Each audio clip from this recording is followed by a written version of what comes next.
அவன் தேசத்தில் எப்போது வாழ்வோம், அவன் தேசத்தில் எப்போது வாழ்வோம்.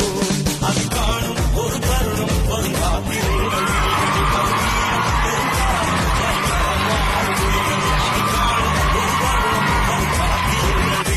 தமிழீழம் பெருங்காலம் வரும் களமாடும் புலிகளே. தலைமகனே எம் புறபாகரனே, எங்கள் தலைநகரே திருகோணமலையே, அதை காணும் ஒரு தருணம் வரும் காத்திருங்கள் வீகளே. தமிழீழம் பெருங்காலம் வரை களமாடும் புலிகளே, அதை காணும் ஒரு தருணம் வரும் காத்திருங்கள் வீகளே. தமிழீழம் பெருங்காலம் வரை களமாடும் புலிகளே.